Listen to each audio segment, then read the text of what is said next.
Amis de la Formule 1, le Grand Prix de Miami a montré une réalité très dure pour Ferrari.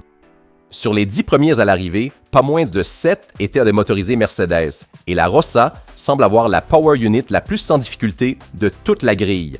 Matteo Bobby a révélé que le problème ne se limite pas au moteur. Selon lui, c'est une voiture qui a manifestement un peu trop de traînée. Hamilton, de son côté, pointe du doigt l'aileron avant. Mercedes, McLaren et Red Bull font quelque chose de différent par rapport à nous.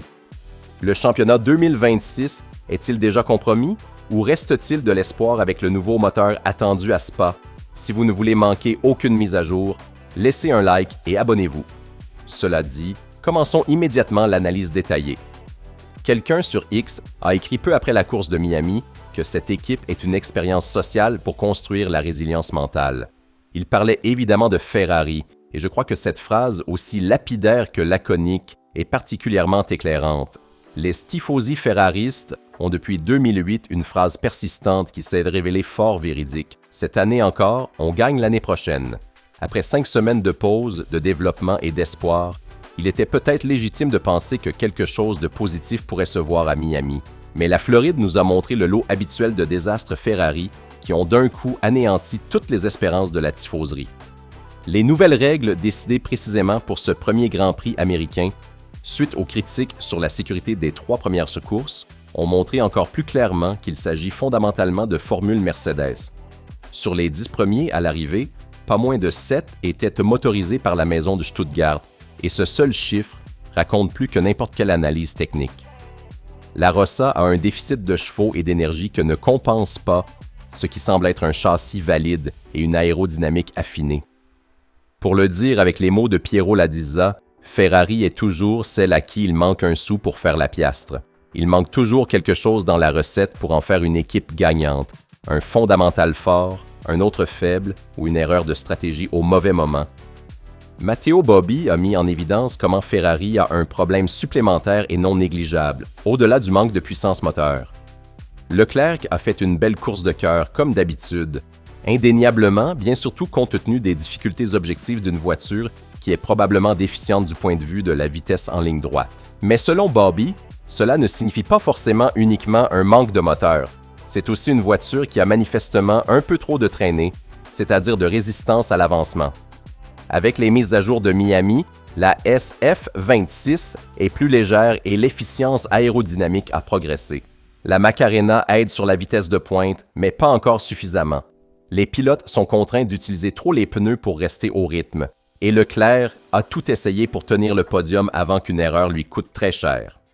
Bobby a été clair. Week-end négatif, Ferrari attendait mieux et a surtout été déficiente en qualification. Leur couverture est courte. Bon châssis, mais quand on cherche la performance extrême, il manque de la substance face aux rivaux. À Miami, Hamilton a identifié avec précision la zone sur laquelle Ferrari doit investir pour être au niveau de la concurrence.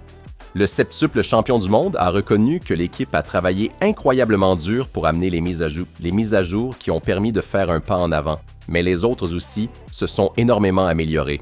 Les nouveautés de McLaren ont valu bien plus que ce qu'ils attendaient, ce qui n'a pas été le cas pour Ferrari, un constat qui pousse à réfléchir sérieusement. Hamilton a précisé que Mercedes, McLaren et Red Bull font quelque chose de différent par rapport à la Rossa avec l'aileron avant. Il suffit de regarder l'aileron des autres et de le comparer à celui de la SF26 pour voir la différence. Le Britannique ne sait pas si l'écart se cache forcément là, mais il se demande quel effet cela fait, parce que les autres semblent l'avoir et se sont sensiblement améliorés. L'une des batailles de Verstappen à Miami est arrivée précisément avec Hamilton, qui avait les poudres mouillées à cause du contact dans les phases initiales du Grand Prix avec Colapinto.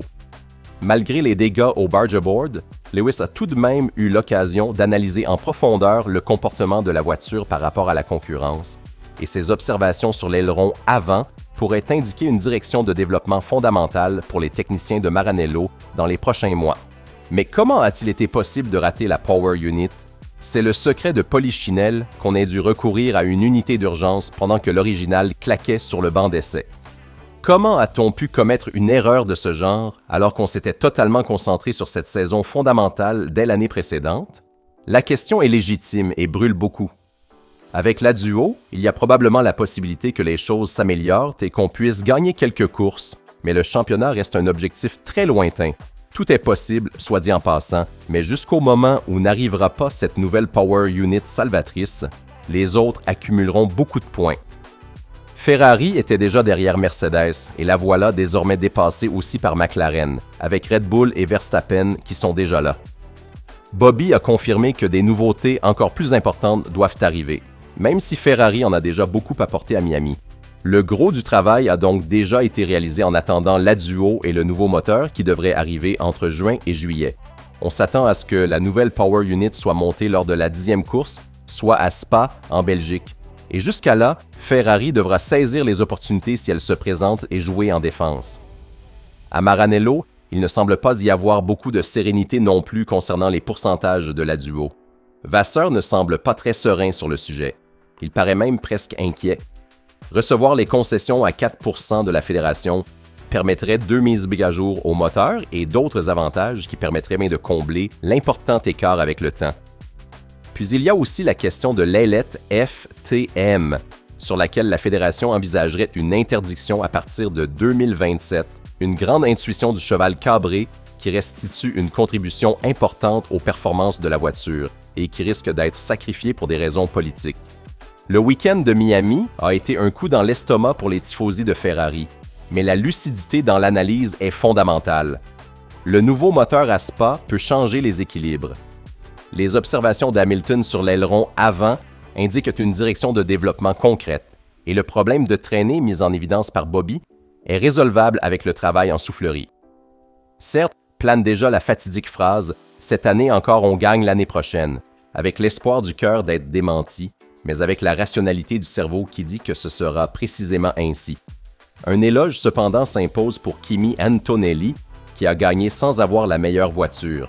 Cela n'était plus arrivé depuis 70 ans qu'un pilote italien était aussi fort. Et pour autant que ça brûle de voir gagner les rivaux, au moins c'est lui. Espérons que Ferrari puisse démentir tout le monde. La route est longue, le nouveau moteur pourrait tout renverser et la partie n'est pas encore terminée. En Formule 1, les situations les plus sombres peuvent se retourner en quelques courses. Le double Adduo, un nouveau moteur compétitif et la correction du problème de traînée pourraient transformer une Ferrari frustrante en une vraie force pour le titre. Quand Leclerc aura les armes dont il a besoin, que se passera-t-il? La réponse pourrait arriver dès Spa. Une dernière pensée pour ce week-end. Dans toute cette amertume, il y a une lueur. Leclerc a mené 13 tours à Miami avec une voiture déficiente en puissance. Ce n'est pas rien, c'est même beaucoup. Et c'est précisément ça qui donne espoir pour la suite.